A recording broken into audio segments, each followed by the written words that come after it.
오늘 아침에 읽은 말씀은 이제 예수께서 그 떡 7개하고 물고기 2마리를 가지고 4,000명의 사람들을 먹이신 장면이 기록되어져 있는 본문입니다.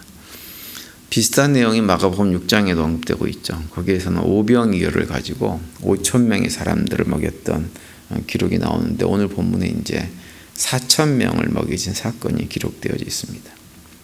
그런데 오늘 본문하고 이제 마가복음 6장에 나오는 오병이어 기적 사건하고 좀 몇 가지 차이가 있는데 그 가운데 하나는 뭐냐면 오병이어 기적은 유대인들이 주로 살고 있던 갈릴리 지역에서 예수님께서 베푸셨던 기적입니다. 그에 반해서 오늘 본문에 나오는 이 4,000명을 떡 7개하고 물고기 2마리 가지고 먹이신 사건은 데가볼리라고 하는 요단강 동쪽이죠. 동쪽 지역에 있는 이방인들이 주로 살던 지역에서 행하신 것입니다. 이 두 가지 사건이 마가복음에서 같이 지금 소개를 해주고 있다고 하는 것이 의미가 있습니다. 그러니까 이 마가복음이 이 두 가지 사건을 모두 기록하고 있는 이유는 뭐냐 하면 예수님께서 이 땅에 메시아로 오셨지만 예수님이 단순하게 유대인들만을 위한 메시아로 오신 분이 아니라는 사실을 우리에게 말씀해 주고 있는 거예요. 그러니까 예수님께서 메시아로 오신 목적은 유대인들만을 구원하기 위해서 그들의 메시아로 오신 것이 아니라 온 인류를 구원하기 위한 메시아로 이 땅에 오셨다고 하는 것을 보여주고 있는 거죠. 그래서 오늘 본문 바로 아래 이제 내용 보면 그 점을 좀 확인할 수 있는데요. 오늘 본문 바로 아래 15절과 16절에 보시면 이런 내용이 기록되어 있습니다. 예수께서 경고하여 이르시되 삼가 바리새인들의 누룩과 헤롯의 누룩을 주의하라 하시니 제자들이 서로 수군거리기를 이는 우리에게 떡이 없음이로다 하고는 이렇게 말씀을 하고 있는데요. 이것이 이제 그 빵 7개하고 물고기 2마리를 가지고 4,000명을 먹이신 직후에 제자들과 예수님과 나눈 대화의 내용입니다. 제자들이 조금 전에 예수님께서 그 자신들에게 오병이어 기적뿐만 아니라 7병이어 기적, 그래서 그것으로 4,000명을 먹이시는 놀라운 이적을 행했죠. 그걸 경험을 했죠. 그걸 통해 가지고 예수님이 누구신가라고 하는 것을 명확하게 사실을 보여줬습니다. 그래서 더 이상 예수님과 함께 있으면 육신의 문제, 떡과 같은 이런 문제는 문제가 되지 않고 그런 것들은 걱정하고 염려할 필요가 없다고 하는 것을 제자들이 분명히 알 수 있는 그런 상황이에요. 그런데 예수님께서 바리새인들의 누룩하고 헤롯의 누룩을 조심하라고 말씀을 하시니까 제자들은 그 말의 의미를 제대로 깨닫지를 못했습니다. 그 말의 의미가 떡에 관한 문제가 아니란 사실을 알아차리는 게 좀 정상일 것 같은데 제자들은 그렇게 하지를 못했어요. 그러면서 자신들이 떡이 없음으로 해가지고 예수님께서 그런 말씀을 하시나 이런 생각을 했다고 기록을 하고 있죠. 그래서 17절과 18절에 보면 예수님께서 이렇게 책망을 합니다. 예수께서 아시고 이르시되 너희가 어찌 떡이 없음으로 수군거리느냐 아직도 알지 못하느냐 깨닫지 못하느냐 너희 마음이 둔하냐 너희가 눈이 있어도 보지 못하며 귀가 있어도 듣지 못하느냐 또 기억하지 못하느냐 이렇게 아주 심하게 제자들을 책망하십니다. 우리가 한 가지 생각할 것은 마가가 복음서를 기록하면서 왜 이런 내용을 기록해 놨을까 하는 거예요. 왜냐하면 이 내용이 마가를 포함해서 예수님의 제자들의 입장에서는 굉장히 참 부끄러운 얘기입니다. 그런데 마가가 이런 얘기를 굳이 강조해서 적어놓고 있다고 하는 것은 뭐냐 하면 이런 제자들의 그런 모습을 마가복음을 읽는 독자들에게 공개적으로 보여주기 위한 것이라고 하는 것을 우리가 알 수가 있어요. 사실은 우리는 많은 경우에 당시 사람들도 마찬가지지만 오병이어 기적 같은 것, 또 7병이어 오늘 본문의 그런 7병이어 기적 같은 이런 내용들도 이렇게 우리가 읽으면서 관심을 갖는 것 주로 뭐냐면 예수님께서 행하신 기적 자체에 관심을 많이 갖습니다. 기적 자체에만 관심을 가진다고 하는 것은 다른 말로 하면 예수님께서 행하신 이적의 본래적인 의도, 목적 이것이 아니라 그냥 예수님께서 내 삶의 문제, 당장 필요한 어떤 문제를 해결해 주시는 것에만 관심을 가지고 예수님께서 행하시는 것들을 바라본다고 하는 거예요. 그러다 보니까 정작 하나님께서, 예수님께서 자신의 사역을 통해서 우리에게 보여지고 들려지고자 하시는 것은 깨닫지를 못하는 것입니다. 그런데 그런 상황이 단순하게 제자들의 문제만이 아니라고 하는 거예요. 마가복음은 서두에 말씀드렸지만 로마에 있는 초대교회 공동체에 보내진 편지라고 할 수 있는 책입니다. 그들의 첫 번째 독자예요.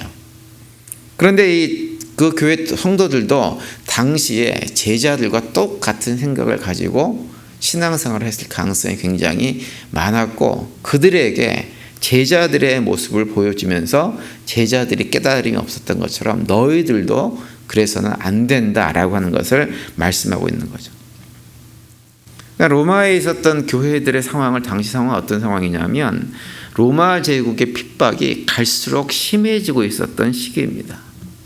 네로 황제 이후에 점점점 교회 박해가 심해져서 성도들이 기본적으로 어떤 생각을 했냐면 빨리 예수님 재림하셔가지고 이 악한 로마 제국을 다 멸망시키고 우리를 빨리 구원해 주기를 원하는 그런 상태로 마음을 먹고 있었어요. 그런데 마가는 복음서를 통해서 말씀을 선포하면서 그런 로마 교회 성도들의 태도가 잘못된 것이다라고 하는 것을 말씀하는 거예요. 왜냐? 예수님은 유대인들만을 위한 메시아로 오신 분이 아니라고 하는 거죠. 이방인을 포함한 모든 사람들을 구원하기 위해서 오신 분이 메시아라고 하는 거예요. 그런데 그 예수님을 그냥 나를 위한 메시아만으로 생각을 해가지고 나를 지금 박해하고 힘들게 하는 이 로마 제국을 멸망시키는 그런 분으로만 이해하는 것이 잘못된 신앙이라고 하는 것을 마가복음을 통해서 말씀을 해주고 있는 거죠. 그래서 이 특별히 이제 오병이어 기적뿐만 아니라 칠병이어 기적을 갖다가 소개를 하면서 예수님의 마음은 배고픈 유대인들만을 불쌍하게 여겨서 그들에게만 떡을 먹이시는 분이 아니라 배고픈 이방인들, 대가볼리 지역에 사는 사람들도 불쌍히 여기셔서 그들에게 떡을 먹이시는 분이라고 하는 것을 보여주고 있는 거죠. 그래서 중요한 것은 유대인이고 이방인이고 이런 것이 중요한 것이 아니라고 하는 거예요. 누가 크리스천이고 누가 비크리스천이라고 하는 것도 중요한 것이 아니라고 하는 거예요. 예수님은 어떤 분이시냐? 모든 민족 열방들을 구원하기 위해서 이 땅에 오신 분이라고 하는 거죠. 조금 전에 봤던 오늘 보면 바로 뒤에 15절 말씀에서 예수님께서 제자들에게 바리새인들의 누룩과 헤롯의 누룩을 조심하라 이렇게 말씀을 했습니다. 제자들은 그 말씀도 자신들이 떡이 없으므로 예수님께서 이런 말씀하셨나라고 생각을 했지만 예수님의 말씀의 의미는 그런 것이 아닙니다. 바리새인들의 누룩과 헤롯의 누룩은 그것이 뭐냐 하면 바로 그들의 가르침, 그들의 교훈, 그들의 사고방식, 삶의 태도와 가치관 같은 것들을 담지 말라고 하는 거예요. 조심하라고 하는 말은 그런 것들 담지 말라 이렇게 말씀하는 거예요. 바리새인들 같은 경우는 종교적인 위선, 그다음 민족적인 어떤 편협함을 가지고 잘못된 가르침을 가르쳤습니다. 헤롯은 대표적으로 지극히 세속적인 삶의 태도와 그런 것을 가지고 살아가면서 마치 그렇게 사는 것이 지극히 정상적이고 그렇게 살 때 우리 삶이 성공하고 복되어진다라고 하는 것을 보여주는 사람이 헤롯입니다. 예수님의 제자들에게 그런 잘못된 가르침으로부터 자신들을 보호해야 된다라고 하는 의미에서 그걸 조심하라고 말씀하고 있는 거예요. 그런 방식으로 살아서는 안 된다고 하는 거죠. 그래서 메시아를 바라보면서 메시아를 생각하기를 그저 나의 어떤 세속적인 필요를 채워줄 수 있는 어떤 분으로 바라봐서는 안 된다고 하는 거예요. 그냥 매일 내 배를 배부르게 하는 떡만 보충해 주시는 이런 분으로 생각해서는 안 된다고 하는 거예요. 뿐만 아니라 종교적인 편협함을 가지고 그냥 오직 내 나라, 내 민족을 위한 메시아, 우리 크리스찬들을 위한 메시아만을 소망해서는 안 된다고 하는 것입니다. 말씀드린 대로 메시아는 기독교인들뿐만 아니라 모든 인류를 구원하기 위한 메시아로 이 땅에 오신 분입니다. 그래서 로마서 3장 29절에 보면 이렇게 말씀하고 있죠. 하나님은 다만 유대인의 하나님이시냐 또한 이방인의 하나님은 아니시냐 진실로 이방인의 하나님도 되시느니라 이렇게 말씀을 하고 있어요. 하나님은 이방인의 하나님도 되시는 분이세요. 하나님은 유대인 이방인 할 것 없이 누구나 다 그들을 불쌍히 여기시는 분입니다. 그래서 오늘 본문 2절과 3절에 보시면 이렇게 말씀하죠. 내가 무리를 불쌍히 여기노라. 그들이 나와 함께 있은지 이미 사흘이 지났으나 먹을 것이 없도다. 만일 내가 그들을 굶겨 집으로 보내면 길에서 기진하리라. 그들 중에는 멀리서 온 사람도 있느니라. 이렇게 말씀을 하고 계세요. 대부분이 이방이었을 데가볼리 지역에 사는 사람들이 예수님과 함께 있으면서 배가 고파하니까 예수님은 그들을 불쌍히 여기셨다고 하는 거예요. 하나님에게는 내 편, 네 편이 없는 분입니다. 하나님께서 아브라함을 선택하신 이유는 아브라함의 후손을 하나님 편 만들자고 아브라함을 선택하신 것이 아니에요. 하나님은 아브라함 통해서 네 편, 나 편을 구분하는 것이 아니라 그걸 상관없이 모든 민족이 아브라함의 후손 예수 그리스도를 통해서 타락한 삶으로부터 벗어나서 참된 하나님 백성으로 회복되게 하기 위해서 예수님을 이 땅에 보내셨습니다. 우리가 그것을 기억하고 살아가야 됩니다. 그래서 혹시라도 주변에 예수를 믿지 않고 믿음의 사람들을 대적하는 사람들이 있어도 그들을 우리는 불쌍히 여겨야 돼요. 하나님의 마음을 가지고. 그리고 어떻게 해서든지 그들을 갖다가 주님 앞으로 인도하기 위해서 우리가 수고하고 노력해야 됩니다. 그것이 하나님께서 우리가 가지기를 원하는 마음이고 그것이 바로 바리새인들의 노력과 헤롯의 노력을 조심하고 하나님 백성답게 삶을 살아가는 길입니다. 오늘 하루 이렇게 지내시면서 그 하나님의 마음을 품고 살아갈 수 있기를 바랍니다.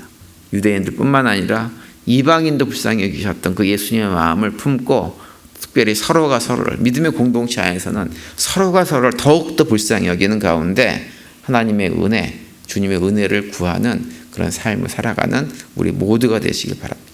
오늘 하루도 그런 고백 가운데 살아가시면서 우리의 삶이 무엇보다도 하나님의 복의 통로로 쓰임받고 그 가운데 주님께서 주시는 참된 평강을 누리며 살아가는 우리 모두가 되시기를 간절히 축원드립니다.